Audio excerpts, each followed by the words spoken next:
Captain Jake Morrison stared at the empty space outside his ship's window. The stars looked cold and distant, just like they always did in the Outer Rim. His ship, the Starbound, moved slowly through the darkness, searching for new planets and mapping unknown systems. It was quiet work, but Jake liked it that way. "Captain, we're getting something strange," said Dr. Lisa Parker from her science station. She was the ship's best scientist, always finding things that others missed. Her fingers moved quickly over the controls as she tried to understand what she was seeing. Jake walked over to her station. "What kind of strange?" "It's a signal. Very weak, but it's definitely artificial. Someone is trying to talk to us." Lisa's face was serious. She had been studying alien life for 20 years, and she knew when something was important. Commander Ryan Clark looked up from his own station. He used to be a soldier before joining the Exploration Service. Could be a trap. Pirates sometimes use fake distress signals. "I don't think so," Lisa said. She pointed at her screen. "This signal is too complex. It has patterns I've never seen before. Mathematical sequences, harmonic frequencies. This is from a highly advanced species." Jake felt his heart beat faster. Finding new intelligent life was rare. Most species in the galaxy were already part of the Federation. Where is it coming from? The fourth planet in this system? It's called Valdris Prime, according to our star charts. Lisa's voice was excited now. "The signal is getting stronger as we get closer." Jake made his decision quickly. Set course for Valdris Prime. Maximum speed. The Starbound turned toward the planet. As they got closer, the signal became clearer. It wasn't just one voice calling for help. It was thousands of voices, all singing together in a beautiful but sad song. Even though the crew couldn't understand the words, they could feel the fear and desperation in the music. "My God," whispered Amy Foster, the communications officer, "listen to this." She put the signal on the main speakers.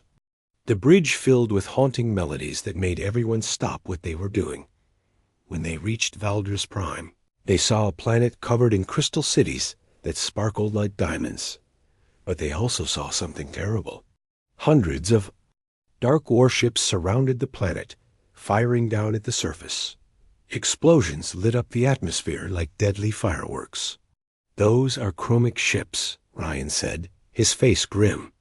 "This is bad, Captain, really bad." Jake knew about the Chromac Empire. They were a warrior race that conquered other planets and enslaved or killed everyone they found. They were strong, ruthless, and they never showed mercy. "Can we contact the planet?" Jake asked. Amy worked at her station. "I'm trying, sir. The Chromac are jamming most signals, but I might be able to get through on a narrow band." After several minutes, Amy succeeded. A voice came through the speakers, speaking in accented but clear English.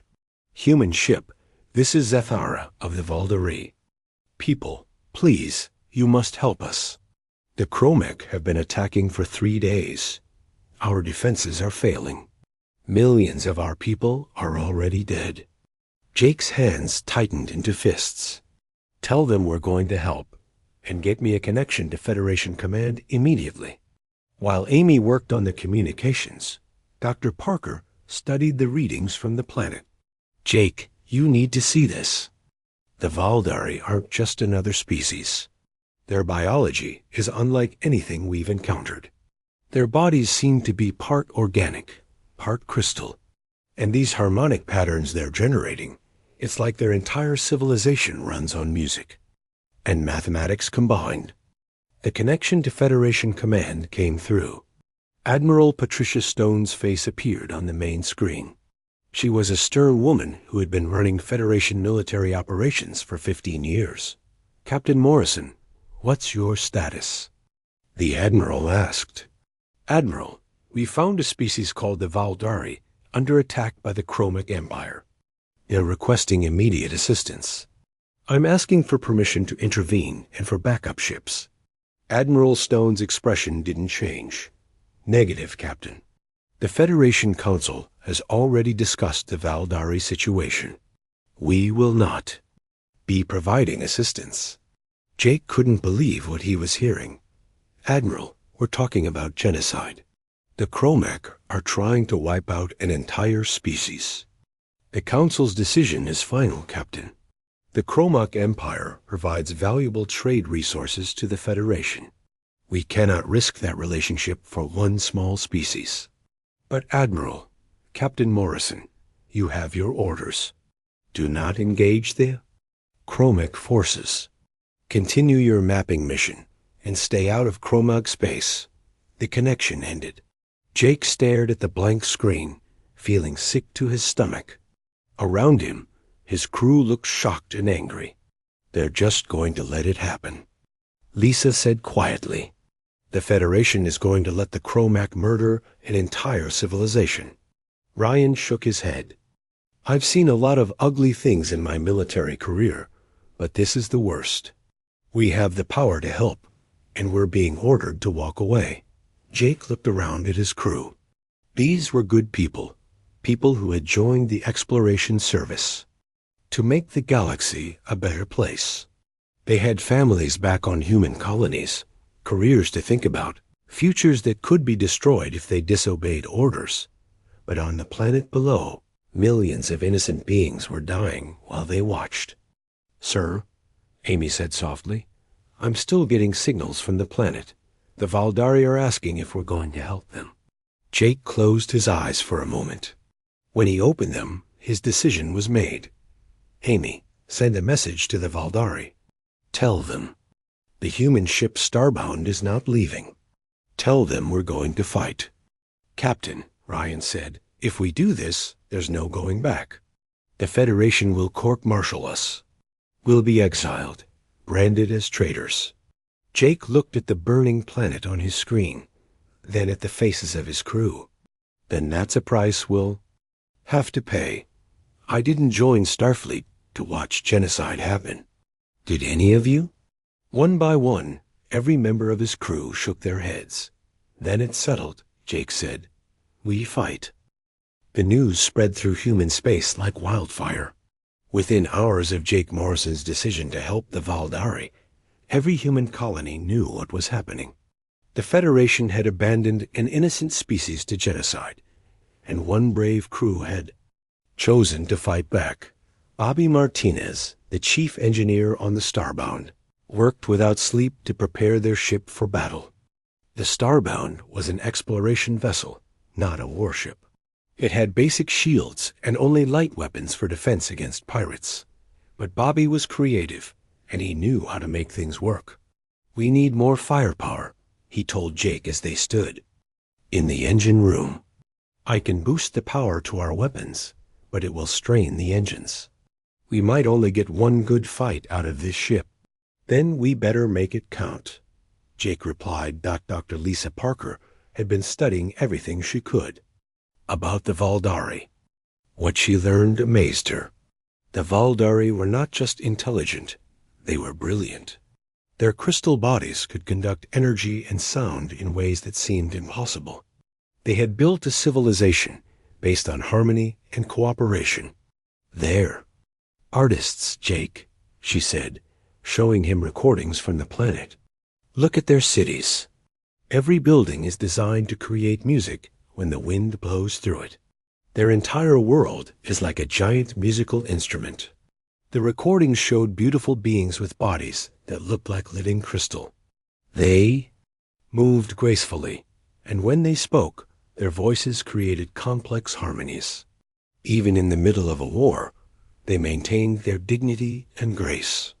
They don't deserve this, Lisa said quietly. No one deserves this, Jake nodded.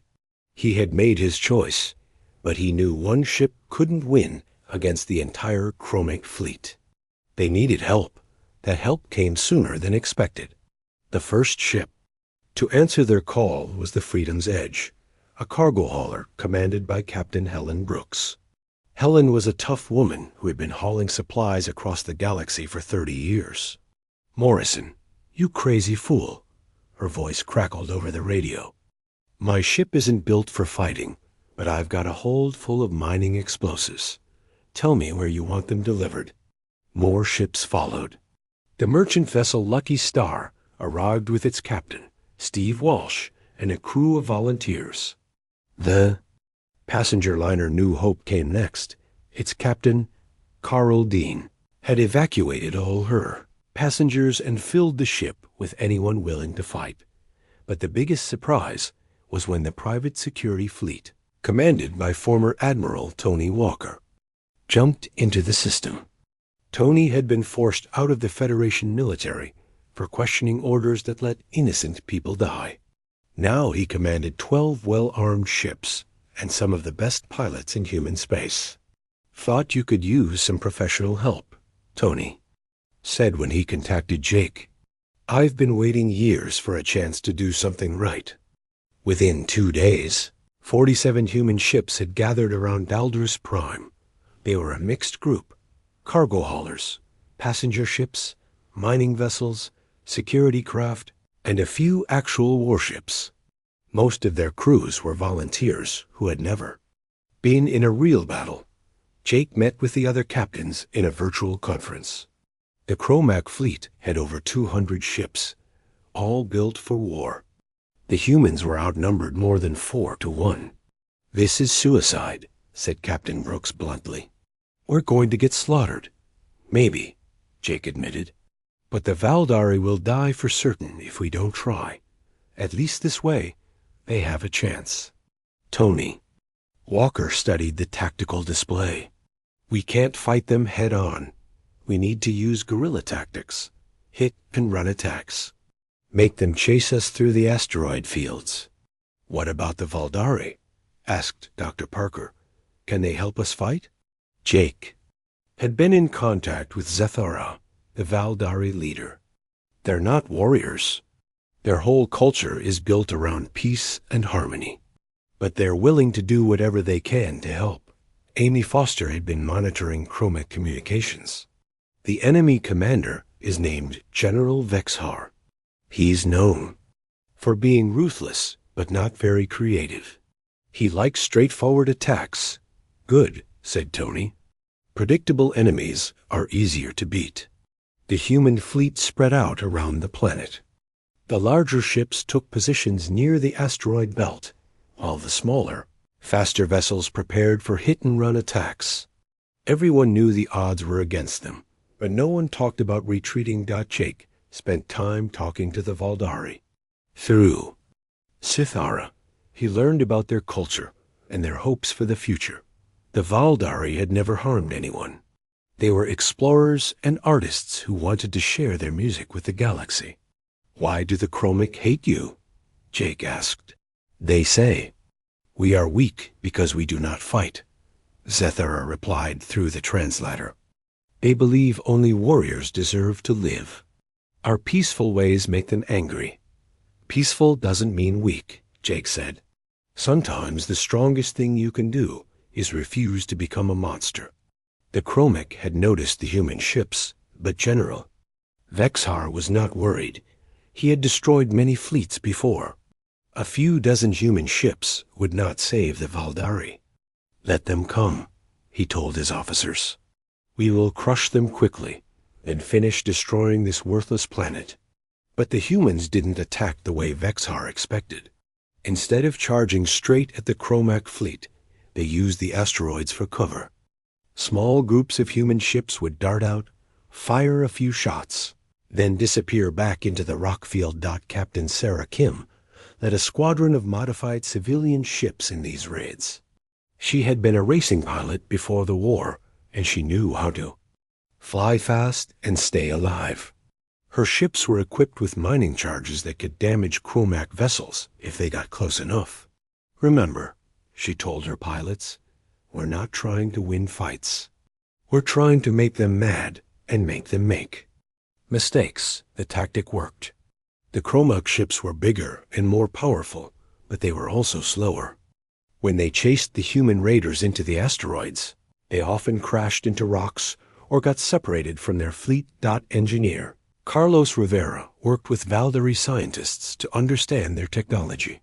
The Valdari had never built weapons, but their harmonic systems could be adapted for defense. Together, they created new types of shields that used sound waves to deflect enemy fire. The first real test came when a group of chromic ships broke through the human perimeter and headed for the planet. Jake led a desperate charge to stop them, even though his ship was outgunned. "All ships, this is Morrison," he said over the radio.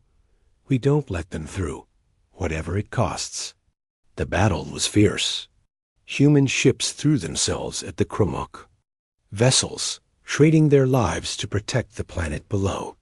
The cargo ship Heavy Lifter rammed a Kromok destroyer, destroying both ships. The passenger liner New Hope used its bulk to shield smaller vessels, taking massive damage but saving dozens of lives. When the fight was over, 8 human ships were destroyed, but no chromic vessel had reached the planet. The surviving humans regrouped, knowing this was only the beginning. "They're testing us," Tony said during the next planning session. "The real attack is coming soon." Jake looked at the faces of his fellow captains on the screen. They were tired, scared, but determined.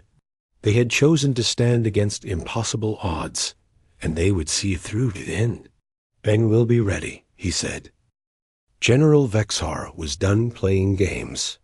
The human raiders had embarrassed his fleet long enough. It was time to show these weak mammals what real power looked like. "All ships, attack formation," he commanded from his flagship. "We will destroy the human fleet first, then burn every city on that planet to ash." The Kromog are moved forward like a wall of death.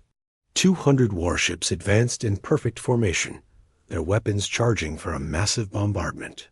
The humans had never faced anything like this before. Jake Morrison watched the enemy approach from the bridge of the Starbound. His small fleet was spread out among the asteroids, trying to use every piece of cover they could find. The plan was simple: hit the enemy from multiple directions and try to break up their formation. "All ships, remember the drill," Jake said into his radio. "We're not trying to destroy their entire fleet. We just need to save enough of our ships to keep protecting the planet." Captain Helen Brooks was positioned near the largest asteroid with her cargo ship Freedom's Edge. She had filled her cargo hold with mining explosives and turned her ship into a flying bomb. "This is Brooks," she said calmly. "I'm in position and ready to make some noise." The Kromok opened fire first. Hundreds of energy beams lit up the space between the fleets. The asteroids around the humans exploded into dust and debris. Several human ships took direct hits and disappeared in flashes of light. "Return fire," Jake ordered. The human fleet struck back with everything they had. Their weapons were smaller than the Kromok guns, but they had learned to work together.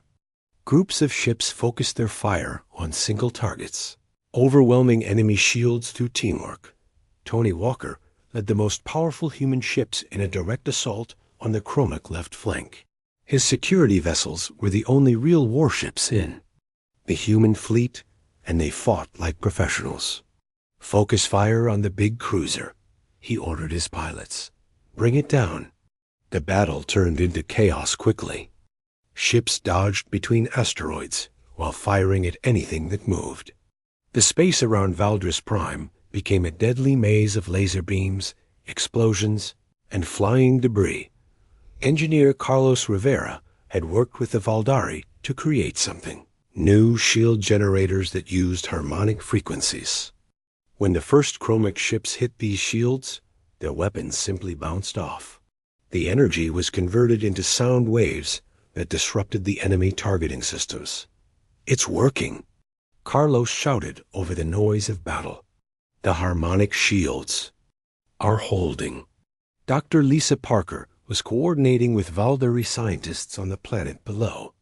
The crystal beings had never built weapons, but they understood energy and frequency better than anyone. Together, they were learning to turn the Valdari's peaceful technology into tools of war. The Valdari can amplify our shield frequencies, Lisa reported to Jake. If we get close enough to the planet, they can boost our defenses significantly. But getting close to the planet meant fighting through the entire Chromac fleet. Many human ships wouldn't survive the journey. Captain Sarah Kim led her squadron of fast ships in a daring raid on the Chromac rear guard.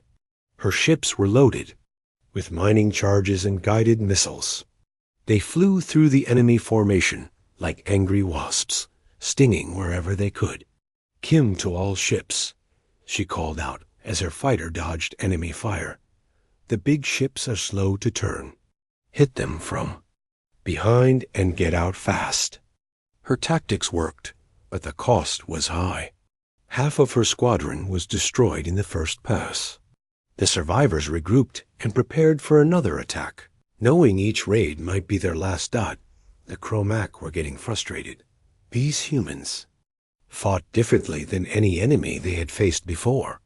Instead of lining up for an honorable battle, they attacked from the shadows and disappeared like ghosts. It was cowardly, but it was also effective. General Vexhar decided to change tactics. "Ignore the human ships," he ordered. "Begin bombardment of the planet. Destroy their cities one by one until the humans surrender." The largest Chromac ships turned their weapons toward Valdris Prime. Their massive guns could crack continents and boil oceans. The first salvo was aimed at the planet's capital city, where millions of Valdari lived. Jake saw what was happening and felt his blood turn cold. "All ships, intercept those bombardment vessels. We can't let them fire on the planet." Every human ship in the area raced toward the big Chromac ships. They flew directly into the heaviest enemy fire, taking massive casualties but never slowing down. The cargo ship Heavy Duty took 3 direct hits, but kept flying until it crashed into a Chromac battleship, destroying both vessels. Captain Brooks made her move. She flew the Freedom's Edge straight at the enemy flagship, her cargo hold full of explosives. "This is for every innocent life you've taken," she said over the radio as her ship picked up speed. The explosion when her ship hit the Chromac flagship lit up half the solar system. The enemy command ship broke apart, taking General Vexhar and his senior officers with it. The Chromac fleet lost its coordination for several precious minutes. Jake used those minutes well. All ships, concentrated attack on the bombardment. "Vessels, don't let them target the planet." The surviving human ships threw themselves at the big enemy guns. Mining ships used their drilling equipment as weapons. Passenger liners rammed enemy vessels twice their size.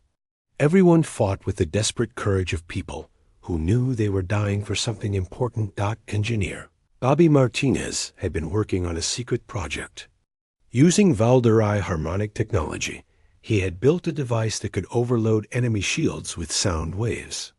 "Captain," he called to Jake, "I think I can knock out their defenses, but I need to get close."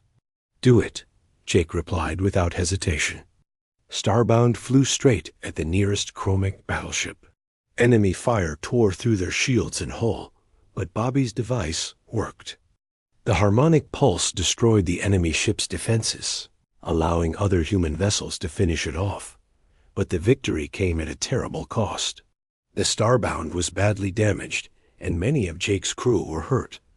Dr. Parker was unconscious at her station, and Commander Ryan Clark had burns on half his body. "Damage report," Jake called out. "Engines at 30%, Bobby replied. "Shields are gone, and we're venting atmosphere on 3 decks, but we're still flying." The battle continued to rage around them. Human ships were being destroyed faster than they could fight back, but they had saved the planet from bombardment. The Valdari cities were still intact, still singing their harmonic songs that somehow gave the humans strength to keep fighting. Captain Lucy Chun, commanding the patrol ship Guardian, had been studying chromac tactics throughout the battle.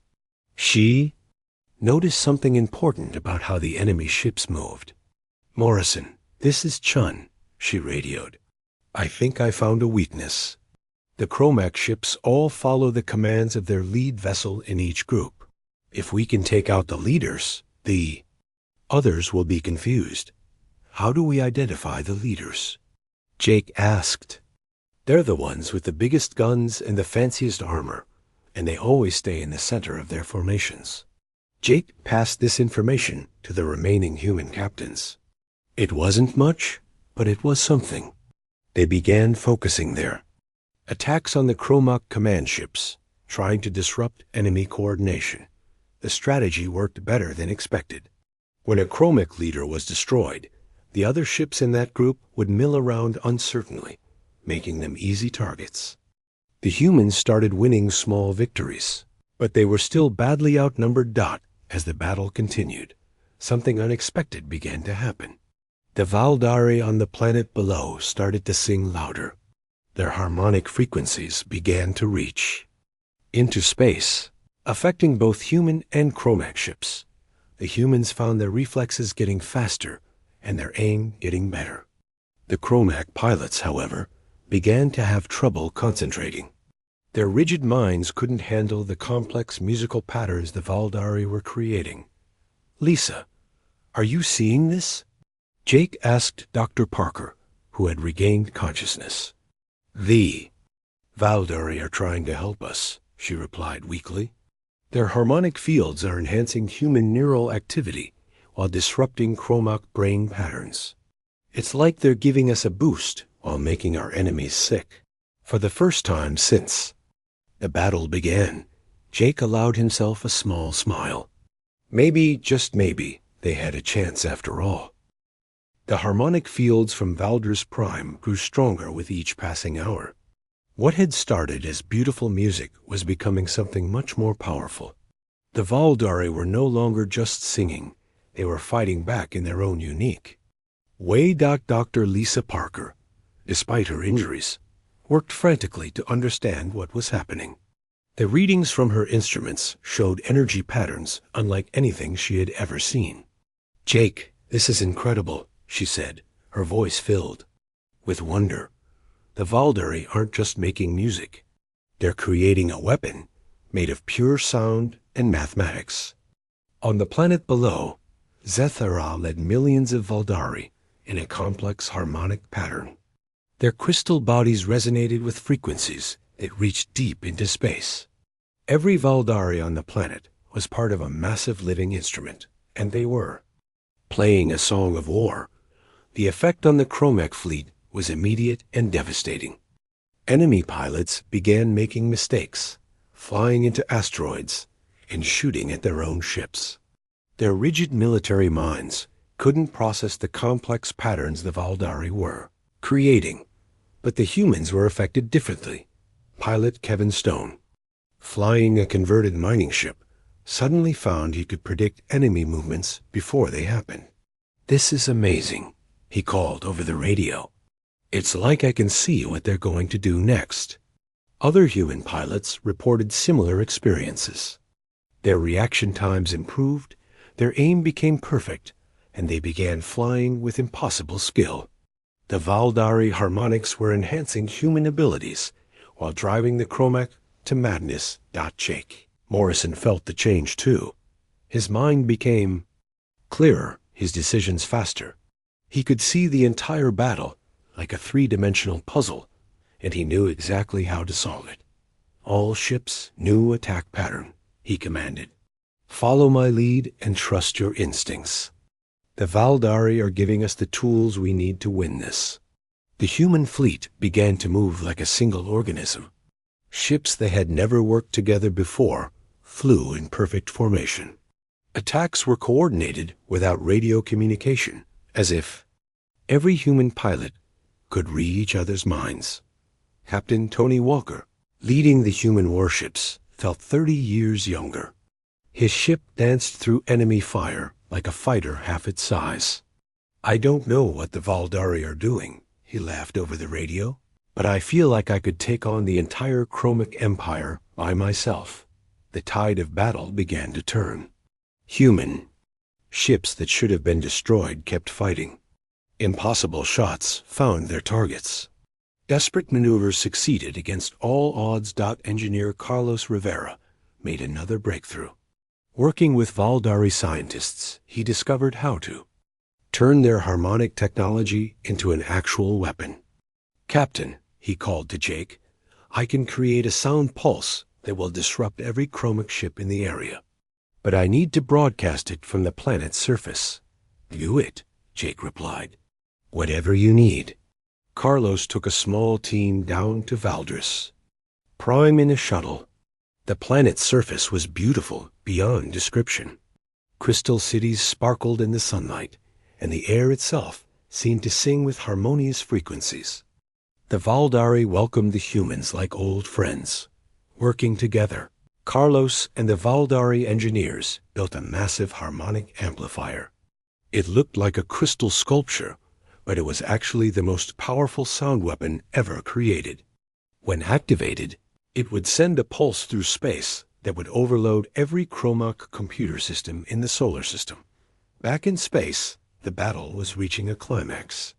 The Chromac had brought in reinforcements, but their new ships were just as affected by the Valdari harmonics as the original fleet. General Nextar, who had taken command after Vexar's death, was growing desperate.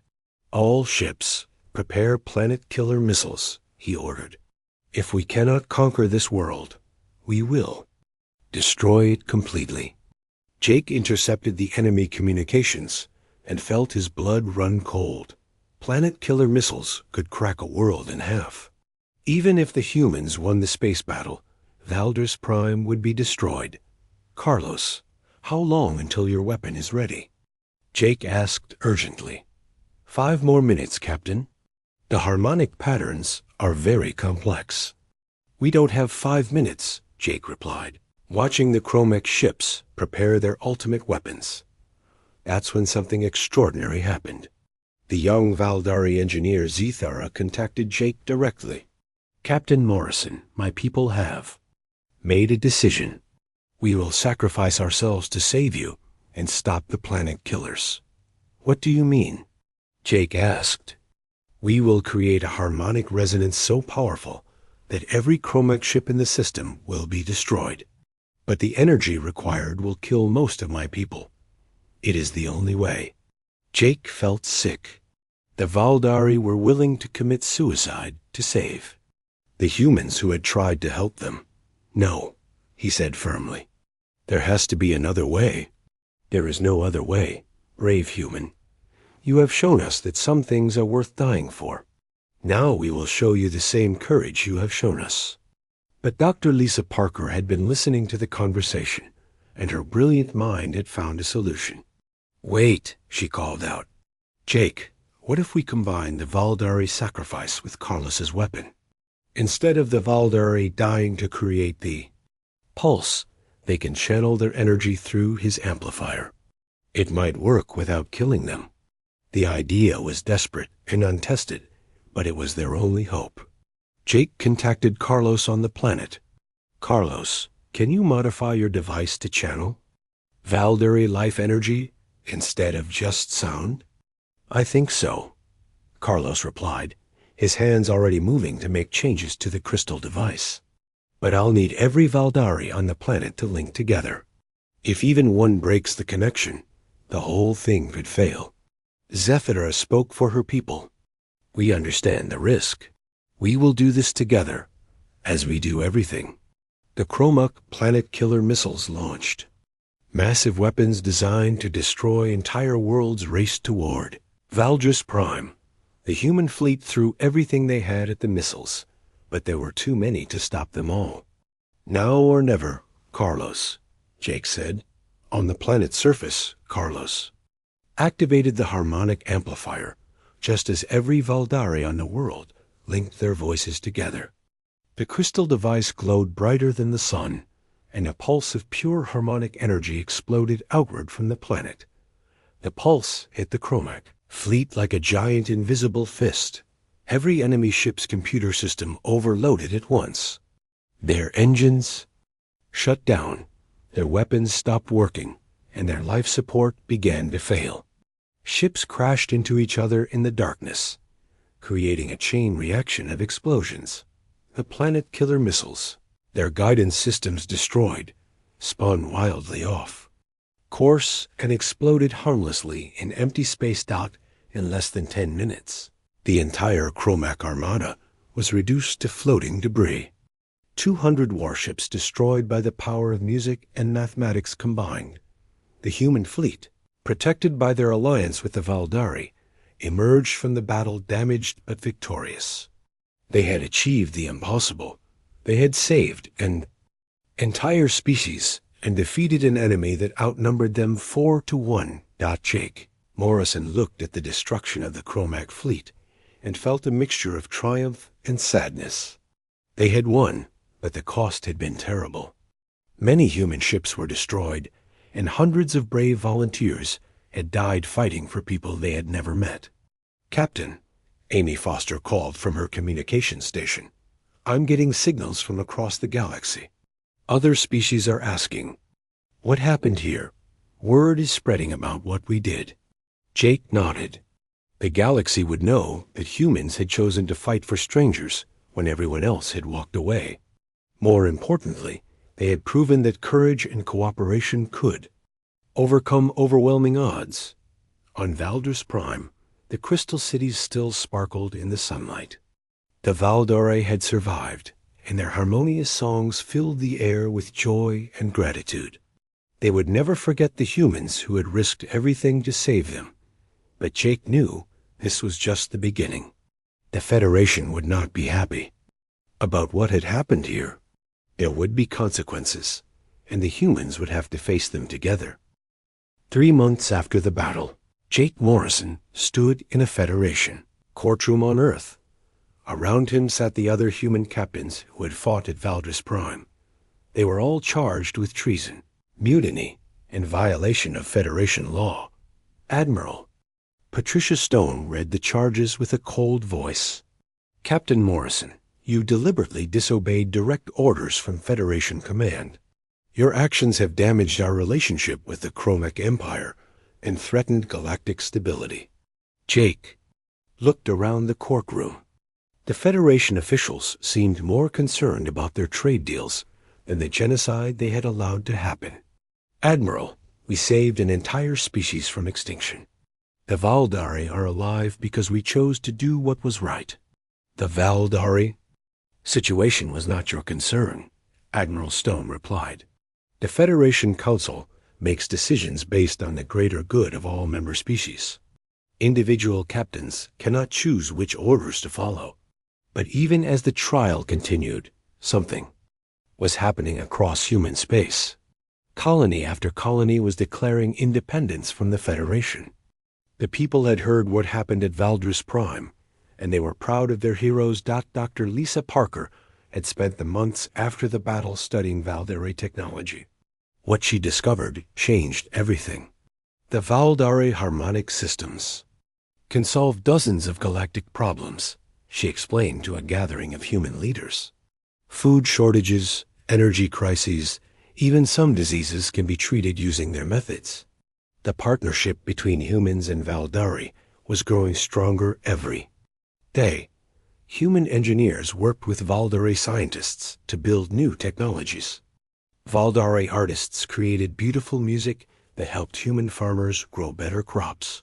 Together, they were discovering things that neither species could achieve alone. Captain Tony Walker had been organizing the human military forces. The Federation had tried to arrest the heroes of Valdris Prime, but human colonies refused to cooperate. Instead, they formed their own defense fleets and declared the Human Valdari Alliance. "We're not rebels," Tony explained to reporters.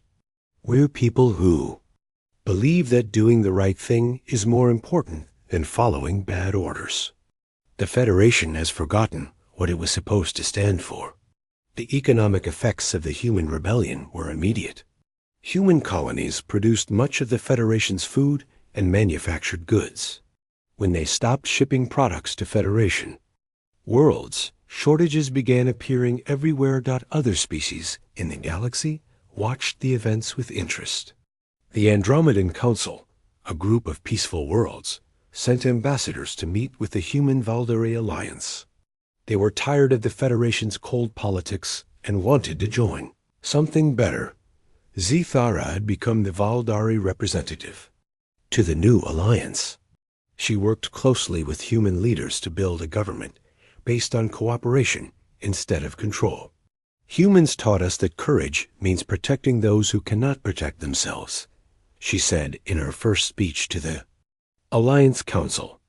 Together, we will make sure no species faces extinction alone.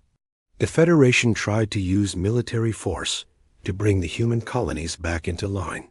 But when Federation ships arrived at rebellious worlds, they found human and Valdari vessels waiting to defend them. The same pilots who had defeated the Chronoc Empire were not afraid of Federation threats. Captain Helen Brooks, who had survived the destruction of her ship at Valdris Prime, now commanded a new vessel in the Alliance fleet. They created us when they forced us to choose between orders and conscience, she said.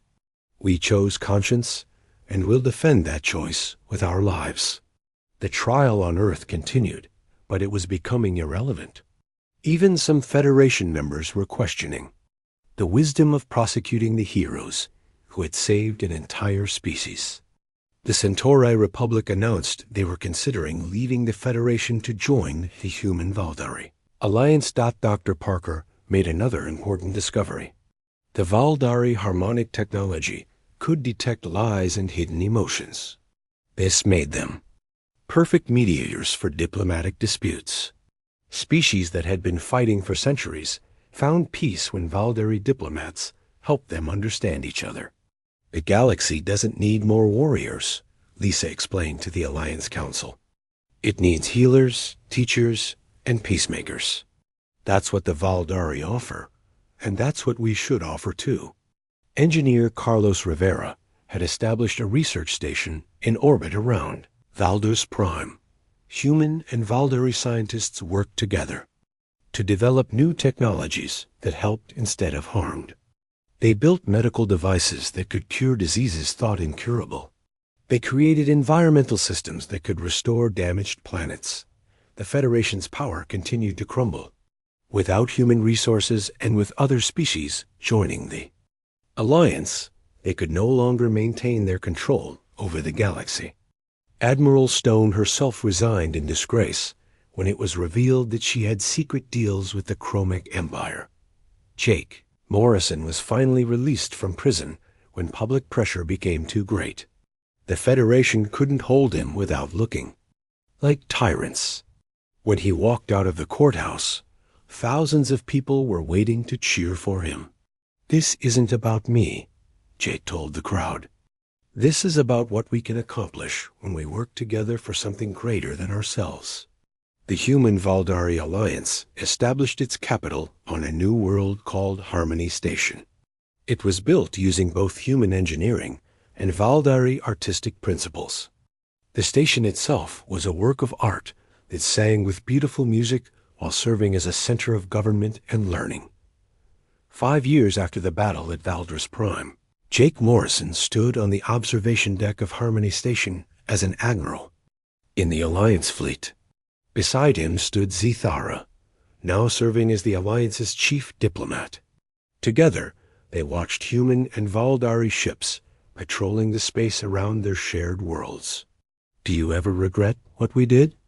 Zithara asked, her crystalline voice creating harmonious echoes in the chamber. Jake thought about all the lives that had been lost, all the careers that had been destroyed, all the families that had been separated when the human colonies rebelled. But then he thought about the Valdari children playing in crystal gardens, the new medical treatments saving lives across the galaxy, and the dozens of species that had joined the Alliance to escape Federation oppression. Never, he said firmly. We did what was right, and the galaxy is better for it. The Alliance had grown to include over 50 species, all working together to build a better future. They had established rules that protected the weak, encouraged cooperation, and never abandoned anyone to face extinction alone. The old Federation still existed, but it was a shadow of its former self. Many of its member worlds had joined the Alliance, and the rest were reconsidering their policies. The cold pragmatism that had once ruled the galaxy was being replaced by something warmer and more hopeful. Dr. Parker had become the Alliance's chief scientist. Her work with Valdari harmonic technology had led to breakthroughs in medicine, agriculture, and space travel. "We're not just building new machines," she explained to a gathering of researchers.